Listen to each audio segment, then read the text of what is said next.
The project was inspired by the urgent need for shelter for displaced populations, specifically what we see right now in the Middle East, in Gaza, in Lebanon. They had extreme weather conditions to deal with. We wanted to create a shelter that not only functions well in terms of heat protection, cold protection, but also has a nice dignified solution for them that actually looks good and feels good. Hi, my name is Dima Srouri. I'm Jordanian Palestinian, and today we're introducing you to our project called ReRoot. In our project, we're using very unique material called mycelium. Mycelium is the root of fungi, and fungi is what is used to grow mushrooms. So fungi acts as a glue that bonds material together, and in this case we're also using local material, local waste material, which is the palm waste, inoculating it with fungi, and it creates a bond to bind the material together. Now that material kind of solves some of the problems and challenges that the displaced people are dealing with, like it acts as a good thermal insulation, acoustic insulation for privacy, and it can also be waterproof in terms of coating. So we're trying to provide a material that solves some of their problems. So in nature, fungi grows on agricultural waste. It actually digests the fallen trees in the woods.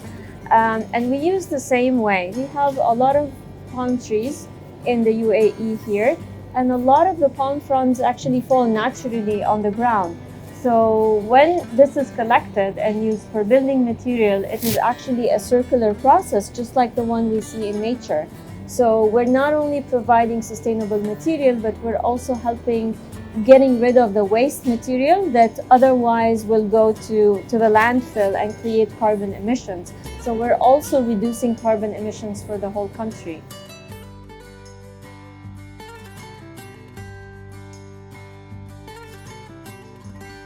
Because this is such a natural material, it can also be used to remove toxins from the soil. And by putting this back into the soil, it not only helps nourish the soil and the degradation of the land.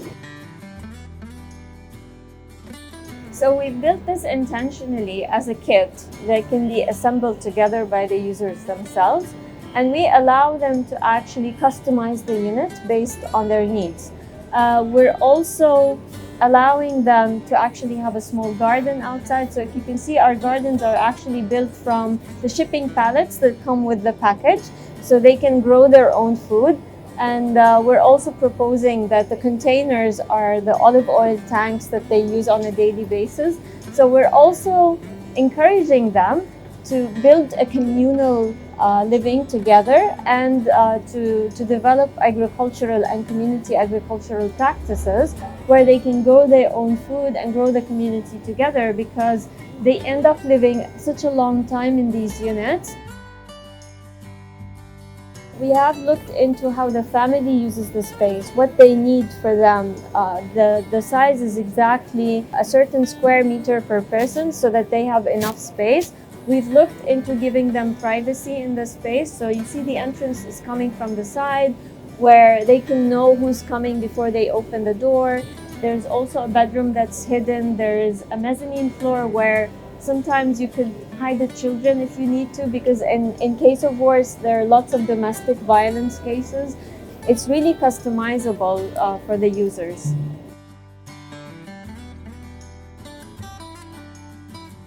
Now, once you that you come to the end of the life cycle of the material because it's completely natural. You could just throw it into the soil, while other material like concrete and other insulation material is actually very harmful for the environment and for the users that are using it.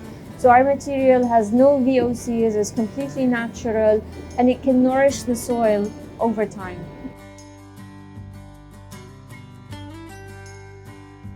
Abwab commissions calls for vernacular architecture, or your own expression of vernacular architecture. And the way we expressed it is that we took the context of Gaza, and so what people like to build. The abundant communities, they love to use natural stone as their material, while other communities that don't necessarily have the right budgets, they don't actually use cladding. So it looks like an unfinished building. And we wanted this shelter to look like the natural stone. So we created the mycelium material to look like natural stone so that they can clad their own units and feel that they have a dignified solution in terms of architecture. In terms of the structure, it's also made from palm waste board, and it is a modular structure. So the pieces will come exactly the same way, they're cut the same way. It makes construction really much easier, and it's less waste than other material.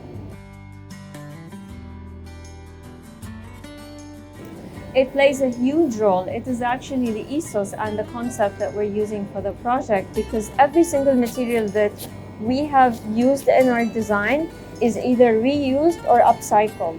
Like the landscape, the furniture, every little piece that we have is local, is upcycled or recycled or reused, and we're also encouraging the reuse after its life cycle.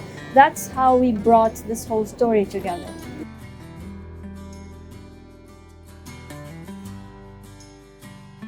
There were lots of challenges in the sense that we were looking for local material because vernacular is always about local. And so we wanted to try to combine the use of local material using a natural process, and then to give something that looks like the natural material. And that in itself was challenging because sometimes you have to weigh in and choose one of them. But we eventually, I feel that we achieved a good balance of all of these elements together. Dubai is a place that we've called home for a long time. And this is where we're putting our heart and soul into the innovations that we're creating. And we're also proud that we're placing this innovation in Dubai, because Dubai is a good place, is a good hub to host innovations and to show it to the world as something that was completely made in Dubai. So we're proudly calling this innovation was born in Dubai.